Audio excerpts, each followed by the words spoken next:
नमस्कार, स्वागत है आपका HCN न्यूज में। पुलवामा आतंकी हमले के 12 दिनों बाद 26 फरवरी की सुबह को भारतीय वायुसेना ने पाकिस्तान के बालाकोट में जैश ए मोहम्मद के ठिकानों को तबाह कर दिया था। वायुसेना की इस कार्रवाई के बाद कई इंटरनेशनल मीडिया ने नुकसान के दावों पर एक रिपोर्ट तैयार की है। जी हाँ, इस बीच रडार के जरिए जो तस्वीरें सामने आई थी उनमें साफ साफ दिख रहा है कि वायुसेना की कार्रवाई में जैश ए मोहम्मद के 4 मदरसा बुरी तरह से तबाह हो गए थे और इस बात की जानकारी एक अधिकारी ने दी है। अखबारी रिपोर्ट के मुताबिक एक सरकारी अधिकारी ने कहा है कि वायुसेना के एयर स्ट्राइक में जैश का मदरसा जिसका नाम तालीम उल कुरान के 4 मकान तबाह हुए हैं। सूत्रों ने कहा, रडार से ली गई तस्वीरों में दिख रहा है मिराज 2000 से हमले में 4 इमारतों को नुकसान हुआ। ध्यान रहे कि पाकिस्तान ने भारत की कार्रवाई की बात कही तो है, लेकिन इस बात से इनकार कर दिया गया है कि बालाकोट में कोई आतंकी कैंप था और वहां नुकसान पहुंचा है।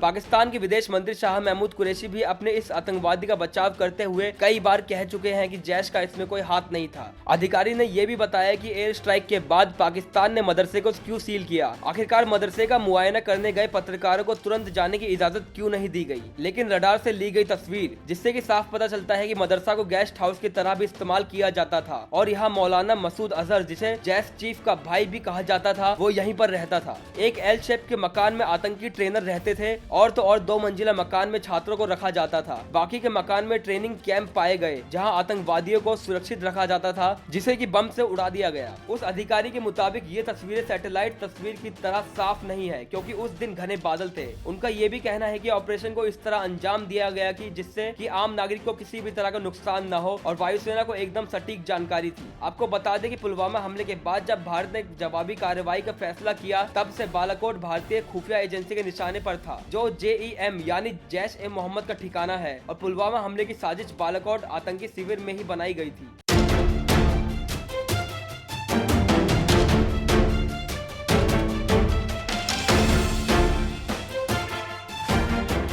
जानकारी इस बात की भी देना चाहेंगे कि बालाकोट सीमा रेखा से काफी दूर है। आतंकी वहीं पर सारी रणनीति बनाते हैं जो कि उनका एक महफूज स्थान था। और तो और LOC रेखा पर भारतीय चौकियों पर कार्रवाई करने वाले पाकिस्तानी सेना की बॉर्डर एक्शन टीम को भी बालाकोट में ही ट्रेनिंग दी जाती थी। विदेश सचिव विजय गोखले ने मंगलवार को कहा था कि इस अभियान में बड़ी संख्या में JEM आतंकी कमांडर और फिदायीन हमले के लिए ट्रेनिंग ले रहे जिहादी जैसे संगठन मारे गए हैं, जो एक हद तक भारत के लिए एक राहत की बात भी है। दर्शक इस बारे में क्या सोचते हैं, अपने राय कमेंट बॉक्स में जरूर बताएं। जो लोग HCN न्यूज पहली बार देख रहे हैं वो चैनल को सब्सक्राइब करना, बेल आइकन दबाना ना भूलें। धन्यवाद।